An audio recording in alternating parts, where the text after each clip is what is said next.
কথাই আছে মাছে ভাতে বাঙালি। আসসালামু আলাইকুম, সবাই কেমন আছেন? আলহামদুলিল্লাহ, আমিও ভালো আছি। তো আমার মা একদিন সকালে চলে গেলেন মাছ নিয়ে আসছে আবদুল্লাপুর, যেহেতু আমাদের বাসায় আবদুল্লাপুরের কাছাকাছি। কিন্তু মেন কথা হচ্ছে গিয়ে যেদিন আমার মা মাছ নিয়ে আসে, কিন্তু আজকে নতুন আলহামদুলিল্লাহ, আমরা ছোটোবেলা থেকে যখন আমরা একদম ছোট তখন থেকে আমি শুনছি বা দেখি, একটু বড় হওয়ার পরে আমার মা সবসময় মাছ নিয়ে আসেন।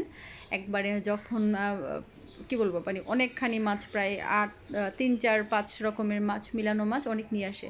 তো জীবনে আসল কথা বলতে গিয়ে পাঙ্গাস মাছ খাইনি, যেটা মেন সত্যি কথা মেন, বাট আমার ওদিন খুব মন চাইলো খাবে।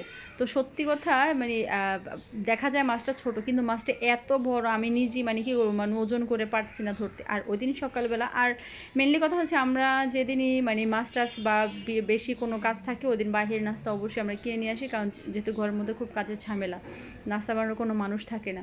তো আমার মা নিয়ে আসছে মাছ প্রায় অনেক রকমের। আর পাঙ্গাস মাছটা আসলে এত তেলের মধ্যে ভরা ছিল, প্লিজ আমাকে কেউ বাজে কমেন্টস করবে না, যা রুচি যেরকম, যদিও আমি খাই না।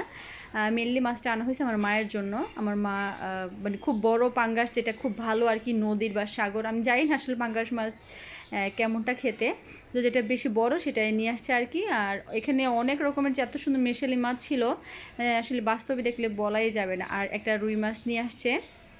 তখন আমি বলি যে তো ছোট্ট একটা ব্লগ করে ফিরে দেখে কেমন লাগে।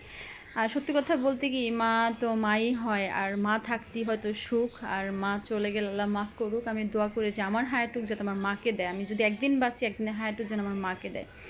তো মায়ের সাথে হ্যাঁ মাঝে মধ্যে টুকটাক একটু মন মালিন্য হয় বা কথা কাটাকাটি, এই সামান্য, আমি খাই না, বাচ্চাদের মারামারি করি, এই জন্য আর কি। তো এই মাছগুলি নিয়ে আসছে শুধু তার নাতিদের জন্য, বা বউ আছে, আর হচ্ছে বউর বাচ্চারা আছে, বা নিজে তো কিছুই খায় না আসলে। বাবা মা ফ্যামিলি তো বলতেই এইরকম যে নিজে খাবে না, কিন্তু নিজের ভাগটা তার নাতি থাকে বা নাতি থাকে, বা কি বলবো, বউ বা মেয়ে থাকে ওরকম। যদিও আমি আমাদের বাসায় মাছ টাছ রান্না করলে বা মাছ মাংস যাই বলেন রান্না করলে আমি খাই না, তত একটা ওই আমিও তো একজন মা, আমিও চিন্তা করি যে আমারটা আমার মা খাবে, বা ভাইয়ের বউ আছে বা তাদের বাচ্চা আছে, বা আমার নিজের বাচ্চা আছে, তারা খাবে। তো আসলে মাদের মন যে কী জন্য আল্লাহ এরকম করে করছে, আমি আল্লাহ পাক জানেন। তো যাই হোক, এখন সব লাস্টে, আর সবচেয়ে বড় কথা বলতে কি, মানে মাছ টাছ করতে আমার খুবই ভালো লাগে। আর হচ্ছে আমার মানে অনেকক্ষণ বসে থেকে অনেক রকমের 5 6 মিশালি মাছ। তো যখন মাছগুলো নিয়ে আসছে, আমি দেখে পুরো অবাক যে এত মাছ কীভাবে কাটবো। তো আস্তে আস্তে ঠিক আছে, প্রিপারেশন নেই কাটতে বসার, যেহেতু অনেকগুলি মাছ। তো আমার ভাবি বললো, তো আপু আমি আগে বসে পড়ি, সমস্যা নাই। তো আমরা একসাথেই বসে পড়ছি মাছগুলি কাটতে। আর সত্যি কথা বলতে কি, মানে মাছ কাটতে বলতে ঠিক আছে, এই মাছগুলি যে কাটবো, তো চিন্তা করছি আসলে কত কিছুই না লাগে মাছ টাছ কাটতে বসলে। তো আমার ভাবি বলে সমস্যা নেই আপু, আমি ট্রাই করি কাটতে। আর ওই দিন মাছ কাটতে গিয়ে মোটামুটি আমার হাত মাথা একদম জ্বালাপালো হয়ে গেছে। তো আমি এই সুযোগে বললাম যে ঠিক আছে, আমি আমার বাচ্চা তোমার বাচ্চা একসাথে খাওয়াই, পরে আমি বসতেছি মাছ কাটতে। আর আমার মাও বলছে যে চলো আমিও মাছ কাটি, আমাকে দে। তাই আমি বলছি না, তুমি মাছ কাটার দরকার, তুমি শুধু ওদের রাখো, আমি ওদের খাওয়াইটা দিই।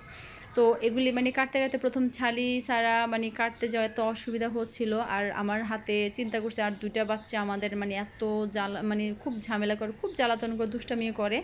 তো তাদের এক সুযোগে আমি বললাম যে তুমি একটু কাটো, আমি ওদের একটু খাওয়াটা একটু ফ্রি হয়ে আসি।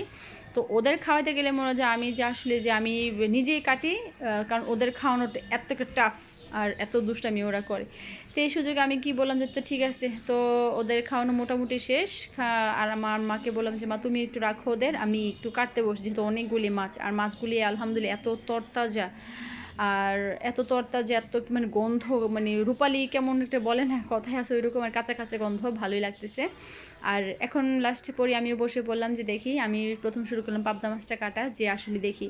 তো ছালি ছাড়া মোটামুটি কাটতে কাটতে কাটতে কাটতে দেখি যে না, আসলে হাতে আর করাই হচ্ছে না এরকম। আসলে মাছগুলি যেমন কাটতে চিন্তা করছি, মাছগুলি মনে খেতে ওরকম মজাই লাগবে। তো তো লাস্ট পরে সবাই ভালো থাকবেন, আমার জন্য দোয়া করবেন, আর আমার নতুন চ্যানেল অবশ্যই সাবস্ক্রাইব করে দেবেন। আসসালামু আলাইকুম, সবাই ভালো থাকবেন।